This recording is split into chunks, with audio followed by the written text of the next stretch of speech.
There are famous people whose favorite meals are documented almost as carefully as their careers. We know what they ordered, where they sat, and what they requested before every performance. Robin Williams was different. He left us thousands of hours of film, television, stand-up, and interviews, but no authoritative list of his 7 favorite foods. Search long enough and the internet will happily invent one. That is not what we are going to do. Only one dish in this story was directly identified by someone who cooked for Robin as his favorite dinner. The other 6 are documented routines, restaurants, public food moments, and cinematic meals that reveal something genuine about him. Together, they form a more honest menu. Not a ranking of flavors, but a portrait of a person. Then there was another side of the story. Robin could turn food into performance. Give him a taco recipe, and he transformed a calm television kitchen into live improvisational theater. Put him near a serious restaurant, and he helped support the chefs behind it. Place him at an imaginary banquet in Hook, and food became a doorway back to childhood. So this video is not really about appetite. It is about what happened when Robin Williams sat at a table. How he came down from a performance, how he entered one, how he connected with strangers, and how he rediscovered play. 7 foods and meals, 7 different meanings, and behind all of them, the same man, restless, generous, vulnerable, and deeply human. If this story has one dish that deserves the word favorite, it is pot roast with caramelized onion gravy. Robin's personal chef, John Matthias, contributed the recipe to the 2004 charity cookbook Star Palette, Celebrity Cookbook for a Cure. Matthias identified it as Robin's favorite dinner, making this the strongest documented answer to the question in our title. The recipe is almost aggressively comforting. A browned chuck roast cooked slowly with onions, broth, wine, vegetables, and aromatics until the meat turns tender and the onions become a dark, sweet gravy. It can be served with mashed potatoes, buttered noodles, or roasted root vegetables. Nothing about it is designed to impress a room. It is patient food, family food, the kind of dinner that fills a house with its smell long before anyone sits down. And that simplicity feels meaningful beside the public life Robin lived. His working days required constant invention. Even a short interview could become a high-wire act, because audiences expected the fastest mind in the room to prove itself again. Pot roast asked for the opposite. It did not need speed. It became better by being left alone. We cannot know exactly what Robin felt every time this meal reached the table, but it is reasonable to see why it might have offered comfort. A slow braise has a center of gravity. It gathers people around one shared dish, and it turns inexpensive, stubborn ingredients into something tender. That transformation sounds almost too perfect as a metaphor, so we should not force it. The simpler truth is enough. After all the extraordinary things Robin could do, his reported favorite dinner was something warm, familiar, and deeply unpretentious.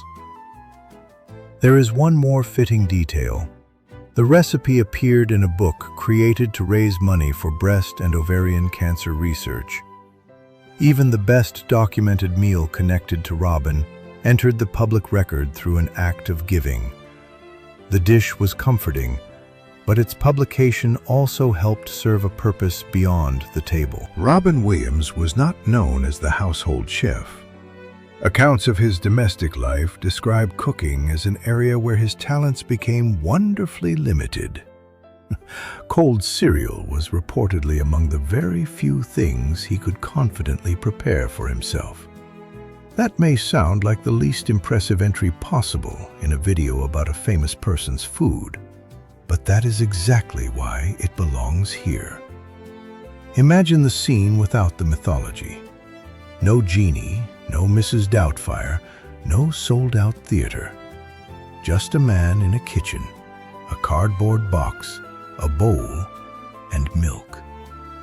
The performance has nowhere to hide because no performance is required. Cereal represents the small, private competence of an ordinary morning. Pour, sit down, eat, begin the day. Robin often used self-deprecation to puncture the distance between himself and other people. He could have allowed fame to make every detail of his life sound grand. Instead, he joked about the limits of his cooking. The humor was not merely, "I am bad at this." It was also a quiet refusal to pretend he was gifted at everything. In a culture that turns celebrities into complete lifestyle brands, Robin's bowl of cereal restores some healthy incompleteness. A genius can still be helpless with a saucepan. Cereal also carries an uncomplicated trace of childhood, a territory Robin understood instinctively. That does not prove the meal held secret nostalgia for him. It simply makes the image feel fitting. The adult performer who could recover a child's sense of play, beginning the day with one of childhood's plainest foods. Pot roast depended on time, skill, and another person's care. Cereal depended on almost nothing. Together, the two dishes reveal a useful contrast. Robin could appreciate a meal patiently prepared for him, while remaining perfectly capable of choosing the easiest possible option when left alone. For someone whose public identity was built on abundance, more voices, more ideas, more energy, the bowl's meaning may be its lack of excess. It was quick, honest, and ordinary. Sometimes ordinary is the safest place a famous person can go. If cereal belonged to the quiet kitchen, black coffee belonged to the threshold of work. A 1993 New Yorker profile of Robin and Marsha Williams described a practical backstage instruction. Make sure Robin received his cup of black coffee before he went into makeup, because he drank it by the ton. The phrase is funny, but the ritual behind it feels serious. Before makeup, an actor is suspended between identities. He has arrived, but the character has not. The costume is waiting. The set is already moving. For Robin, whose performances could seem electrically spontaneous, a plain cup of coffee was part of that transition. It placed something warm and familiar in his hands, while the machinery of production started around him. The coffee was black, direct, functional, without ceremony. That detail fits the pattern emerging from these meals. Robin had access to any luxury he wanted, yet the recurring objects around him were basic. Coffee did not ask him to be a connoisseur. It asked only to be present, hot and ready before makeup. For many performers, rituals are a form of control. A film set contains hundreds of variables: delays, rewrites, technical problems, emotional demands, and the knowledge that enormous sums of money depend on the day's work. One repeated action can make that chaos navigable.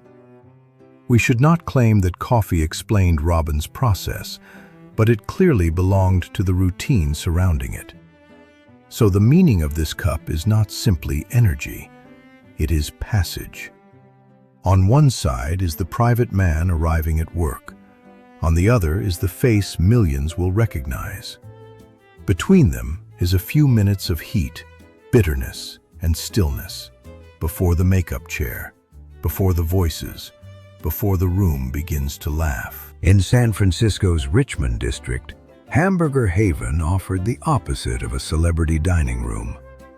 Opened in 1968, it was the kind of neighborhood diner built from wood paneling, small vinyl booths, counter stools, hot griddles, and coffee cups that servers refused to let remain empty.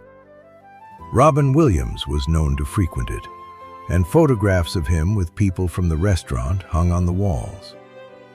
No reliable source gives us a definitive Robin Williams order.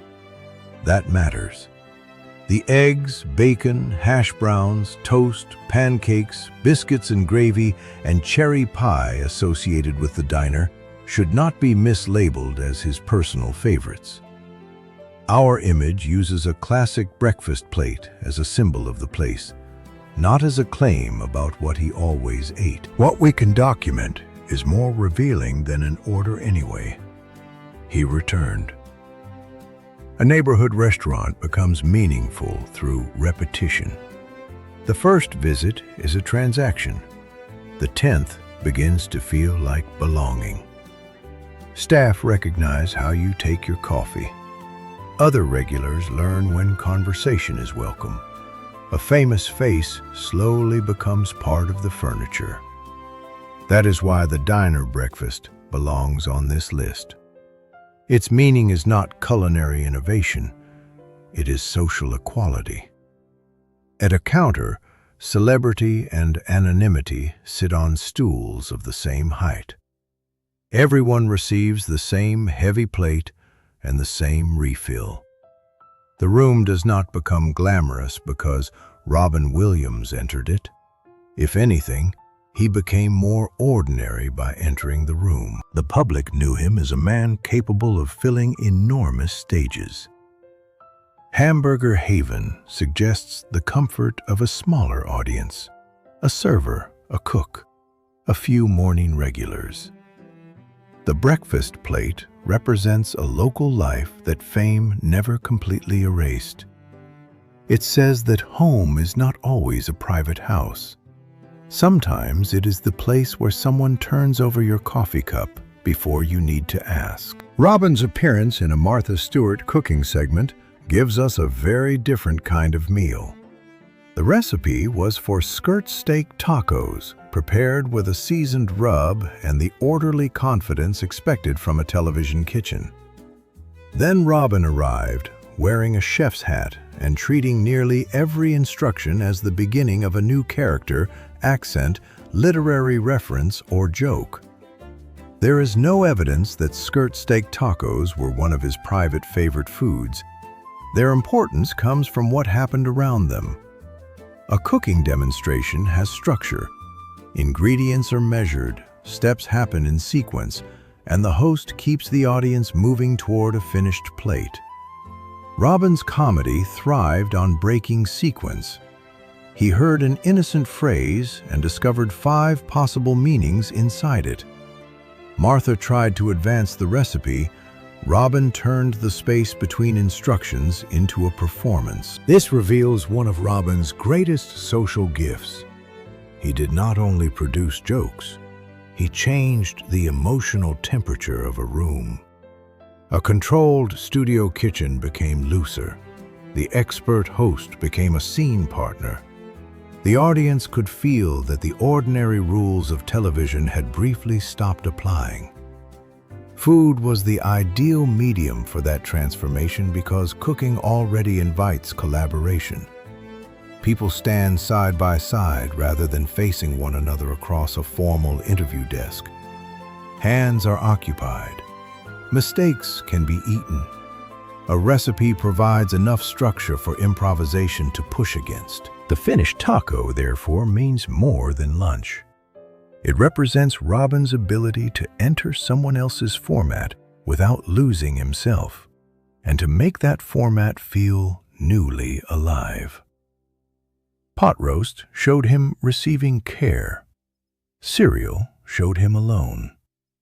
Coffee showed him preparing to perform. Tacos show the instant private energy becomes shared laughter. with a cutting board and a warm tortilla acting as the stage. Robin's relationship with food extended beyond what he ate. For 14 years, he was one of the investors in Rubicon, the influential San Francisco restaurant that operated from 1994 to 2008. Other celebrity investors included Robert De Niro and Francis Ford Coppola. But the restaurant's real importance was culinary. Its kitchen became a home for serious talent, including opening chef Tracy Desjardins and later executive chef Stuart Brioza. There is no single Rubicon dish we can honestly label Robin's favorite. That is why this chapter's plate is intentionally representative. Seasonal California cooking, carefully composed, served in a room where food was treated as a creative discipline. The meaning lies in the table itself. Actors and chefs share a professional truth. Audiences see the finished moment, not the repetition beneath it. A spontaneous performance rests on craft. An effortless plate depends on preparation, timing, and teamwork. Robin understood how disciplined work could create the feeling of freedom, even if he expressed it on a different stage. Investment is not the same as cooking, and we should not romanticize a business arrangement into something we cannot prove. But keeping a stake in a restaurant for 14 years is more than a passing photo opportunity. It placed Robin inside San Francisco's food culture as a supporter as well as a customer. Rubicon gave chefs a prominent stage, and some of them carried what they learned there into the next generation of Bay Area restaurants. This meal, therefore, represents patronage, the choice to help create a room where other people can do exceptional work. Robin's public generosity is often remembered through dramatic stories, hospital visits, benefits, private kindnesses. Rubicon suggests another form of support, quieter and structural. Sometimes helping creative people means giving them a place, an audience, and enough stability to take a risk. At the diner, Robin could disappear into the community. At Rubicon, he helped build part of that community. One table offered belonging. The other offered possibility. The final meal was never something Robin Williams ordered in real life. It may still be the food scene most permanently attached to him. In Steven Spielberg's Hook, Robin plays Peter Banning, a grown-up Peter Pan who has forgotten how to play. At a long table with the lost boys, he expects a feast but sees empty dishes. The children scoop invisible food, chew with delight, and wait for him to understand. Peter cannot. His adult mind demands evidence before belief, and because he cannot imagine the food, he cannot receive it. Then the argument becomes a game, an insult becomes play. Peter reaches into an apparently empty bowl and flings a spoonful of brightly colored food. Suddenly the banquet is visible, vivid, excessive, and gloriously messy. The meal appears at the exact moment he stops observing childhood from the outside and participates in it. This is why the scene belongs beside Robin's real foods. Throughout his career, he treated imagination not as an escape from reality, but as a way of reaching emotional truth. The genie's transformations, Mrs. Doubtfire's disguise, the teacher standing on a desk, the doctor wearing a red nose, each asks adults to accept something playful long enough to see another person differently. The imaginary feast turns that philosophy into food. You cannot taste it until you believe. You cannot belong at the table until you risk looking foolish. And once Peter takes that risk, nourishment and play become the same thing. So what did these 7 meals mean to Robin Williams? We can confirm that he loved the pot roast. We can document the cereal, the coffee, the diner, the tacos, and the restaurant. We can watch the feast. Beyond that, interpretation must remain interpretation. But together, they tell a coherent story: comfort after performance, humility at home, ritual before work, belonging in a neighborhood, laughter through collaboration, support for other artists, and imagination as a form of return.